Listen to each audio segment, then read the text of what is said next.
সম্মিলিত ভিউয়ার্স অনুশীলনী ৬.২ এর ৬ নম্বর অঙ্কটি আমরা করব। ৬ নম্বর অঙ্কে বলে দেওয়া আছে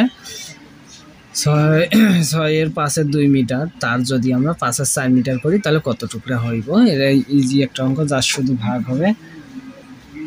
৬ এর ৫ এর ২ মিটার তার তার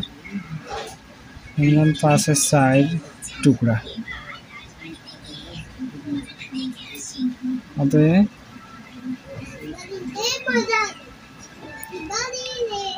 টুকরা হবে, আমরা লিখি অতএব টুকরা হবে।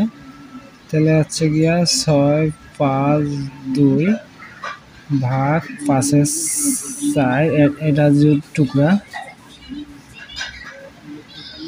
এখান থেকে যে উত্তরটা বাইরে হবে টুকরা হবে। তা আমরা এটা করলে ৫ আর ৩০ আর ২ ৩২, এখানে আমরা দাঁড়াইলে ৫, আমরা ভাগটা গুণ করে নিলাম। গুণ করে নিলে ৫ যাবে উপরে, ৪ আসবে নিচে। এখন আমাদের কাজ হচ্ছে কাটাকাটি করা। আমরা এই ৫ উপরে নিচে কাটা, কারণ আমরা ৪ কাটবো, ৪ আসছে ৩২, তাহলে ৮ টুকরা। এটাই আমাদের উত্তর, এটা আমাদের অ্যান্সার। তো ভিউয়ার্স, আমরা অনুশীলনী ১৪ ৭ নম্বর অঙ্কটি নিলাম। ৭ নম্বর অঙ্কে দেওয়া আছে ৭ এর ৯ বর্গ কিলোমিটার রঙিন করতে রং লাগে সাইডে ৩ ডেসিলিটার। এখন আমাকে ১ ডেসিলিটারে কত বর্গ কিলোমিটার রং করা যাবে, এরকম একটা অঙ্ক। তা আমরা সর্বপ্রথম যারা লিখতে পারি সাইডে ৩ ডেসিলিটার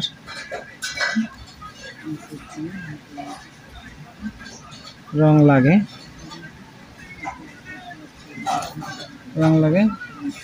৭ এর ৯ বর্গমিটার রঙিন করতে।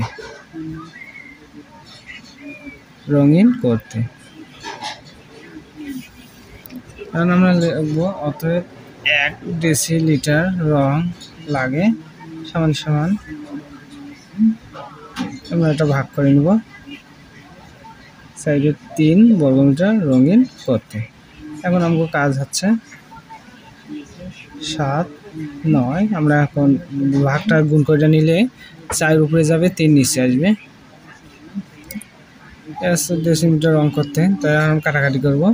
৩ তিরিকে ৯, তো যে ৭ থাকলো উপরে, ৩ সাইডে ১২। আমরা এটা ভাঙ্গিয়াও নিতে পারি।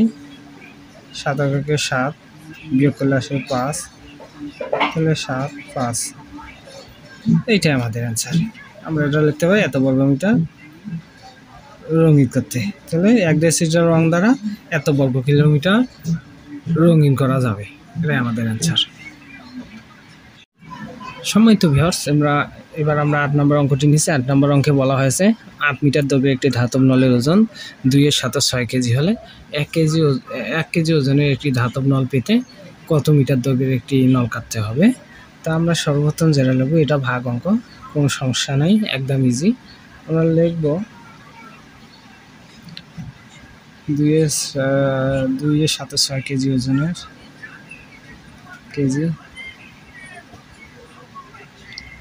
ওজনের নলের ওজন, নলের দৈর্ঘ্য সমান সমান ৫ মিটার।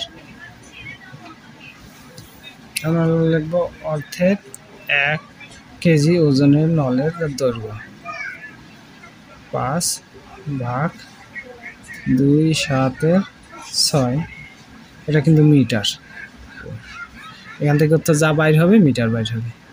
কারণ আমরা ৫, এটা ভাগে থাক, আর যেহেতু আর একটা কাজ আছে ভাগে থাকলো, এটা আমরা ৭ দুগুণে ১৪ আর ৬ ২০, নিচে ৭, এত মিটার। এখন আমরা ভাগটারে গুণ করে নিব, তাহলে যাবে আমাকে ৭ উপরে যাবে, ২০ নিচে আইব। তাহলে আমাকে হচ্ছে ৫ উপরের সংখ্যা, পূর্ণ সংখ্যা হলে ভগ্নাংশে উপরে হয়ে যায়। ৫ এককে ৫, ৪ ৫ ২০, ৪, তাহলে আমাকে উত্তর দায়িত্ব আছে ৪ ৭। এটা আমরা যেহেতু অপ্রকৃত ভগ্নাংশ আছে, আমরা ভাগ করে নিব। 4 এককে 4 বিয়োগ করলে নামে 3, 3 যাবে উপরে, নিচে আসবে 4। তাহলে 1 কেজি ওজনের একটি ধাতব নলের দৈর্ঘ্য হবে 1 এর সাইডে 3। এত এইটা অ্যান্সার আমাদের।